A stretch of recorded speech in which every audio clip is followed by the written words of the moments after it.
exposição da palavra, de partilhar da mesa do Senhor, que é o pão da palavra. E é uma alegria conhecer os irmãos, que não me conhecem. Meu nome é Rogério Marques, eu congrego ali na Assembleia de Deus do Campo de Ribeirão Preto, ali, junto com o pastor Deusmar, né? E é uma honra estar aqui junto com os irmãos, é uma honra mesmo. A irmã me passou um texto aqui, Eclesiastes capítulo 3, e o versículo 13. Eu quero ler desde o 1. Amém? Eclesiastes capítulo 3, nós vamos ler do 1 ao 13. É um texto conhecido, né? Nós gostamos bastante dele, sempre em partes. Mas como disse o nosso pastor aqui, já celebramos ao Senhor, agora é hora de celebrar ao Senhor, né? Mastigar com os dentes do cérebro, né? A palavra do Senhor é maravilha. Quem achou diz amém? Amém. Está escrito assim: porque tudo há uma ocasião certa, e há um tempo certo para cada propósito debaixo do céu. Tempo de nascer e tempo de morrer, tempo de plantar e tempo de arrancar o que se plantou. Tempo de matar e tempo de curar, tempo de derrubar e tempo de construir. Tempo de chorar, tempo de rir, tempo de prantear, tempo de dançar. Tempo de espalhar pedras e tempo de ajuntá-las. Tempo de abraçar e tempo de se conter. Tempo de procurar e tempo de desistir. Tempo de guardar e tempo de jogar fora. Tempo de rasgar e tempo de costurar. Tempo de calar e tempo de falar. Tempo de amar e tempo de odiar. Tempo de lutar e tempo de viver em paz. O que ganha o trabalhador com todo o seu esforço? Tenho visto o fardo que Deus impôs aos homens. Ele fez tudo apropriado ao seu tempo. Também pôs no coração do homem o anseio pela eternidade. Mesmo assim, ele não consegue compreender inteiramente o que Deus fez. Descobri que não há nada melhor para o homem do que ser feliz e praticar o bem enquanto vive. Descobri também que poder comer, beber e ser recompensado pelo seu trabalho é um presente de Deus. Amém. As coisas que a gente presta menos atenção no decorrer da vida é o tempo que ela dura. Uma das unidades de medida que a gente parece que abre mão de prestar atenção é a unidade de medida do tempo. O homem que está escrevendo o texto que nós acabamos de ler, ele tem uma patente. E a patente dele, ele é o grande rei Salomão. Salomão, ele nesse texto, ele já está no fim da sua vida. E é interessante quando as pessoas têm mais passado do que futuro, o seu presente é de reflexão. Nós olhamos uma criança, ela tem muito mais futuro do que passado. Então, a vivência, ela é irresponsável. Ela é desresponsabilizada de uma percepção acerca da vida. Salomão não. Salomão aqui, ele já está no fim da vida. Então, ele não está olhando mais os horizontes do porvir. Ele está olhando para trás. E olhando para trás, ele vai trazer para o nosso coração algumas conclusões acerca do que é viver. Do que é ter uma vida plena, alegre, contente. No caso dele, não contente, não alegre, não plena. Salomão, ele termina, e o livro do Eclesiastes é considerado o livro mais mal-humorado da Bíblia. Porque ele começa falando que tudo na vida do homem é vaidade. Diz o pregador, vaidade de vaidade. Tudo é vaidade. Por quê? Porque ele viveu e no fim da vida, quando ele olha para trás e vê tudo o que viveu, ele fala, eu vivi em vão. A palavra vaidade ali no original é como se fosse um hálito, um sopro. Eu vivi a minha vida como se fosse um sopro e não serviu para nada. E a vida que Salomão está falando que é fugaz, ela é uma vida que tem extremamente abundância de dinheiro, extremamente abundância de capacidade, extremamente abundância de recurso, extremamente abundância de construção, extremamente abundância de prazer. Salomão é um homem que construiu tudo. Ele falou, tudo o que a minha alma quis, debaixo do sol, eu não a privei. Eu dei para ela. Eu experimentei das melhores comidas. Eu bebi de todos os vinhos. Eu construí os mais belos jardins. Eu fiz palácio. Eu construí a casa de Deus. Eu acrescentei, tive filhos, plantei jardins. Eu tive 1000 mulheres. Eu tive todos os prazeres que o homem tem. E no final da vida eu tenho uma conclusão. Qual é? É vaidade. Tudo é vaidade. E aqui nós podemos pensar como que nós estamos vivendo e o que nós estamos percorrendo. Nós estamos correndo atrás do quê? Você entrou aqui nessa noite a um culto ao Senhor e a pergunta é, a sua vida está em busca do quê? O que você está planejando para o futuro? E você que tem mais passado do que futuro, o que você está planejando pelo tempo de resta, ou pelo muito que te falta? Qual que é o projeto da tua vida? No capítulo 3, Salomão nos dá um conselho. E se eu fosse você nessa noite, eu prestava atenção.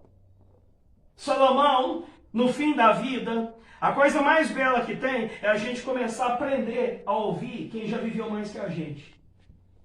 Conselho de sabedoria vem pelo fim da idade. Sabedoria, ela é construída, no dia a dia. Por isso que lá no Salmo 90, versículo 12, Moisés escrevendo, ele diz o seguinte: Senhor, ensina-me a contar os meus dias, para que eu alcance um coração sábio.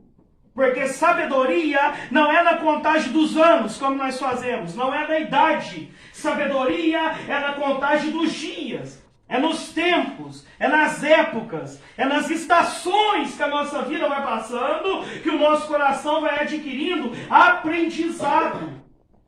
E uma das coisas que parece que o jovem despreza é a capacidade de poder aprender. E uma das coisas que os anciãos desprezam é a capacidade que ele tem de ensinar. E aí é um divórcio de geração. Quem me entende diz amém. Amém. Salomão chega no capítulo 3 e ele traz para nós uma chave acerca do tempo. E a chave que Salomão nos ensina é que eu e você vivemos debaixo de 2 tempos. O primeiro tempo é o que ele fala, para todas as coisas há um tempo determinado. Tudo o que existe já está estabelecido um tempo determinado, porque quem criou foi Deus. É engraçado porque Deus ele não está preso no tempo. Pelo contrário, Ele é o Pai da eternidade. Deus ele cria o tempo fora de si, mas não tem essa compreensão na cabeça. Por quê? Porque tanto eu quanto você estamos presos, enjaulados, encarcerados no tempo. Jesus diz, vocês não têm capacidade de aumentar 1 minuto na tua vida, e nem diminuir nem 1 segundo. E ainda chama isso de coisa tão pequena. Jesus fala no evangelho dele. Então se nós estamos presos no tempo, nós estamos presos porque quem determinou isso foi Deus. É engraçado que tempo para Deus é um trem diferente. Por quê? Porque nós vivemos. Alguém sabe o que vai acontecer amanhã? Alguém consegue mudar o que aconteceu ontem? Está vendo como nós estamos presos? Alguém consegue parar o tempo aqui, Rogério? Hoje eu estou com 37, mês que vem faço 38. Vou parar aqui e não quero fazer 50 nunca. Consigo, irmão? Por que não? Porque no tempo nós não temos autonomia. No tempo nós é escravo. Porque é uma determinação de Deus sobre os tempos. Por isso que Deus chama as coisas que não existem como se já fossem. É uma capacidade da eternidade de Deus. Por isso que Deus é um Pai da eternidade. Por isso que o judeu chama o Senhor de o Eterno. Porque Ele estabeleceu todos os tempos. O tempo está determinado. É engraçado que Jesus, escrevendo a Bíblia, Paulo falando em Efésios capítulo 2, fala que antes da fundação do mundo, o Cristo, o Cordeiro, já havia sido imolado para salvar eu e você.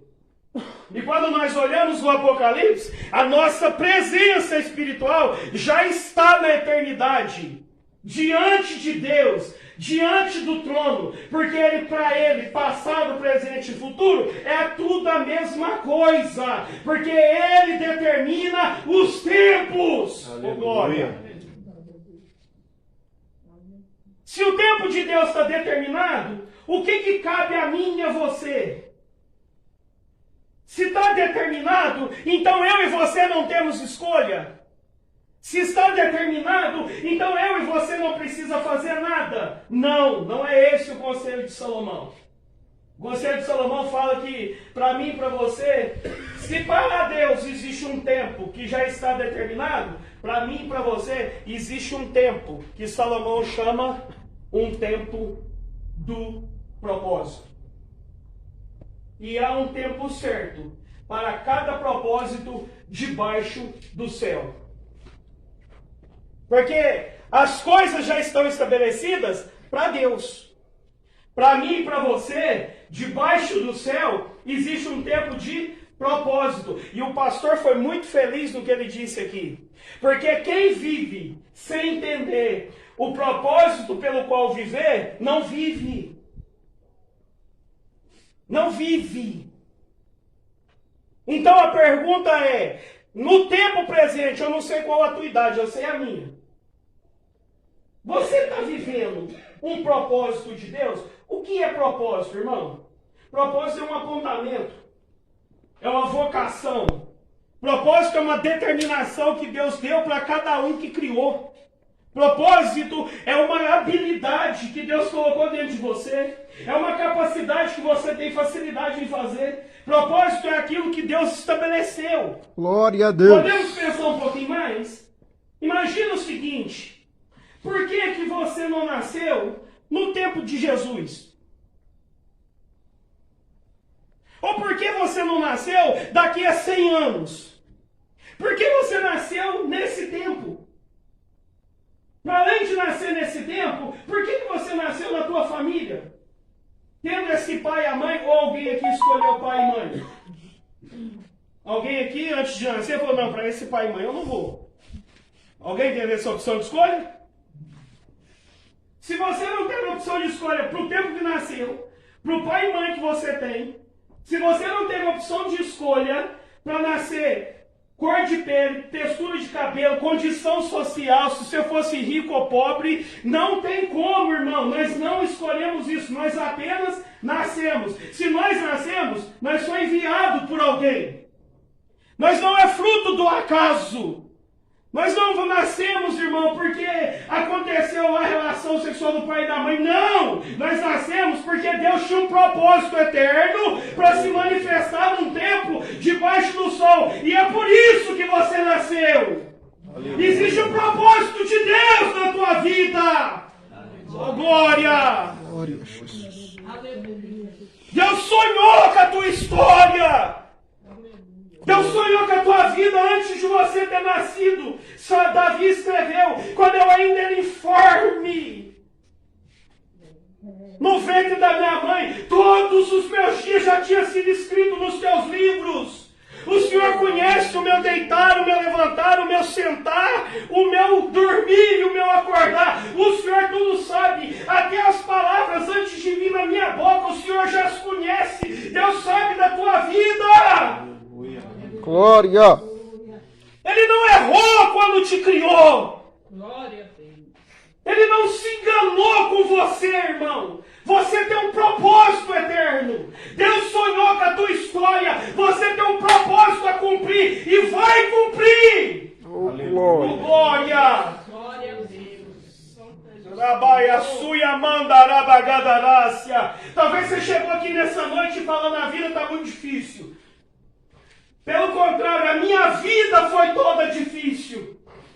Talvez você chegou aqui nessa noite e eu não conheço o contexto da tua história. Você só tem marcas de sofrimento.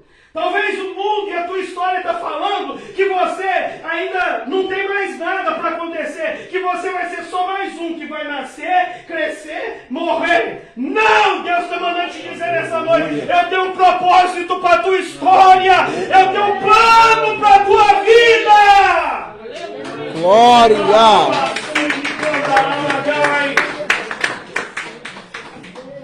Irai Jeová suyamando e arrasei. Oh, maravilha. E Salomão ele vai mais além. Ele fala o seguinte, que o propósito ele acontece debaixo do céu. Como que acontece? Fala comigo. O propósito. Fala mais alto. Fala o propósito. O propósito Acontece acontece na experiência na experiência humana. humana. Na nossa experiência humana, ele fez questão de descrever há um tempo de nascer, porque também há um tempo de morrer. Salomão não está falando de dois tempos, ele não está falando de vários tempos, não, Salomão está falando de um tempo só, o tempo da existência humana. E o tempo da existência humana, ele vai estar recheado de um início quando nasce e um fim quando morre. E entre o início quando nasce e um fim quando morre, você vai sorrir. Vai ter aquele tempo de alegria. Mas você vai chorar. Porque vai ter o tempo da dor. Vai ter um tempo que você vai ter muito. A ponto de ajuntar. Mas vai ter um tempo que você não vai ter nada. E vai precisar de ajuda. Salomão está falando que vai ter um tempo, irmão, que você vai precisar abraçar alguém. Mas vai ter um tempo que você vai precisar deixar de abraçar. Ficar mais recluso. Vai ter um tempo que você vai precisar chorar. Porque choro é terapêutico. Mas vai ter um tempo que você também vai precisar dançar de alegria. Porque expressar alegria também faz parte da experiência humana. O propósito de Deus não é algo somente sobrenatural, não. Ele acontece no nosso dia a dia. Ele acontece na nossa vivência. Aquilo que a filosofia chama de acontecência humana. Conforme nós vamos acontecendo, as experiências dos afetos vão invadindo a nossa vida. Então vai sorrir. Talvez hoje você está aqui extremamente alegre. No tempo do seu propósito de vida, hoje é teu sol raiando. E você está feliz. Mas alguém talvez entrou aqui e está no inverno da existência. Está num tempo de lágrima. Talvez eu estou aqui hoje falando, irmão, que não é uma maritaca aqui. Porque é um tempo de falar. Mas só Deus sabe que lá na presença de Deus, o tempo é de silêncio. Os irmãos me entendem? O propósito acontece na vivência humana. Salomão nos ensina no capítulo 3. Então quando você lê, entenda que tem dois tempos. Entenda que tem um tempo eterno de Deus, que está tudo determinado, mas existe um tempo de propósito debaixo do céu, que é a minha e a sua vida vai acontecer. E que esse tempo de propósito, ele não é um tempo, irmão, alegre. Eu podia tomar o gancho da palavra do pastor. Imagina que tem uma família que Deus fala que ama. Fala que ama. Não foi Lázaro e Maria e Marta que falou que amou Jesus. Não, a palavra descrita é que Jesus amava eles. E eles, no propósito de viver o amor de Deus, a doença chega. Eu penso que eles já sorriram muito com Jesus comendo. Mas a doença chegou. Lázaro ficou doente. E morreu, irmão. Por quê? Porque a acontecência humana, ainda que Deus nos ama, nós vivemos um propósito de Deus. O triste hoje, e é um conselho de Salomão para mim e para você, é talvez você morrer sem saber para o que Deus te chamou. O triste hoje deve ser ter vivido até hoje e não sabe para o que o Senhor te propôs. É por isso que por você, se não souber, Deus já te deu nessa noite uma oração. É perguntar, Pai, qual que é o meu propósito que o Senhor me criou? Todo propósito tem um alvo, o próximo. Se Deus me chamou para um propósito de ensino, o alvo do meu propósito é vocês aqui nessa noite. É de estar ouvindo aquilo que Deus depositou no meu coração. É a palavra que queima na minha alma, que eu derramo aqui no ouvido de vocês. E Deus está falando que na acontecência, isso acontece. E eu te encorajo a orar a Deus pedindo isso. Sabe por quê? Porque no capítulo 3, no versículo 10, eu termino. Já passei 10 minutos, irmão. Vou terminar. Eu vou encorajar vocês, porque olha o que está escrito no capítulo 3, versículo 10, e eu termino. Está escrito assim, versículo 11. Fala comigo. Ele fez tudo apropriado ao seu tempo. Também, pois no coração do homem, o anseio pela eternidade. Então ele fez tudo, pronto, tudo. Ele fez tudo. Tudo ele fez apropriado ao seu tempo. Então, para esse tempo, eu e você é o apropriado. Quando Deus sonhou no melhor desse bairro, dessa cidade, para revelar um propósito dele, sabe quem ele achou? Você. Porque você é o apropriado de Deus para esse tempo. Deus, como é que eu vivo isso? Sabe como é que você vive isso? Deixando aquilo que está dentro de você vir para fora. Porque dentro de você existe uma ideia, uma sugestão, uma palavra, uma direção eterna. Olha que chave essa que Salomão nos dá. Deus colocou dentro de nós a ideia da eternidade. Há uma reflexão, há um entendimento, há uma sabedoria eterna que mora dentro de você. Qual que é o teu desafio? Pôr isso para fora. Colocar isso para fora, porque o tempo é apropriado. Quem entende diz amém. Amém. Diante disso, nós terminamos. E como é que ele termina no versículo? Dizendo o seguinte: eu descobri. Porque quando você entra para dentro do propósito, há uma descoberta de existência. Por que eu nasci? Eu descobri. Então eu descobri que eu precisava ser milionário? Não precisava. Eu descobri que eu precisava ter 1000 mulheres? Não. Eu descobri que eu precisava ter construído um palácio, um monte de coisa? Não, porque tudo isso era vaidade. Aí Salomão pega e fala: eu descobri que não há nada melhor para o homem do que ser feliz e praticar o bem. Mas, irmão, que descoberta é essa? Parece que é tão óbvio,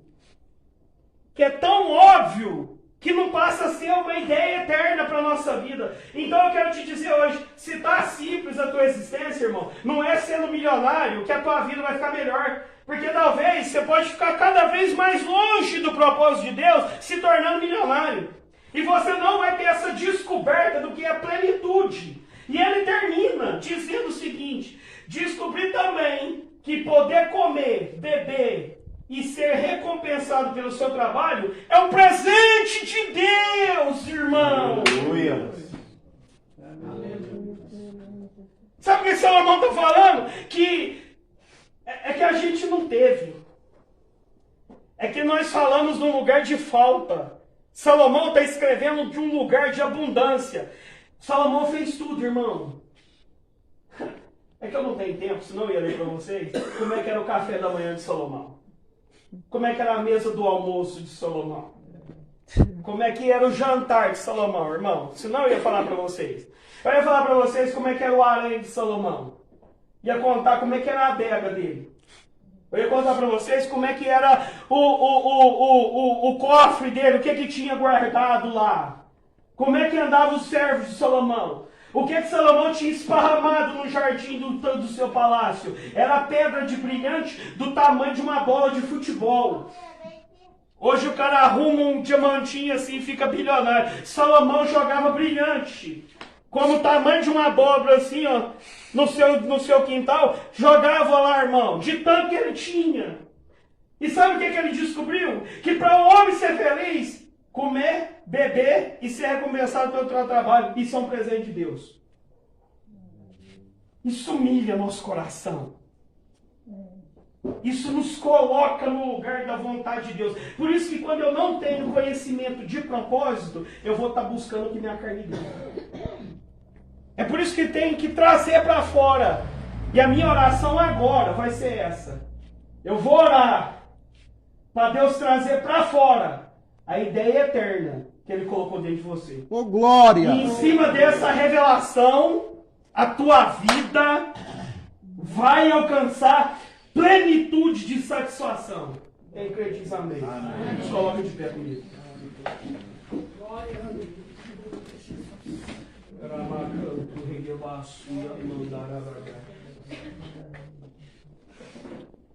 Uma palavra foi dita.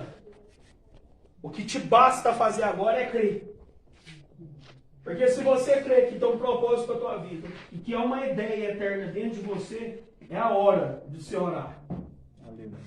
É a hora de você agora enquadrar o Senhor e falar o seguinte: irmão, não é escandalizar não. É a hora de você chegar lá e clamar. Ele falou que a gente pode esmurrar a porta. Ele falou que a gente pode pedir 2 vezes. Pedir. Ele falou que a gente pode buscar 2 vezes. Buscar e achareis. Então é hoje, é agora. Vamos orar pelo propósito? Fecha os olhos, põe a mão no coração. Irmão, agora não é conta, tá? Agora não é enfermidade. Agora não é relacionamento. Agora é propósito.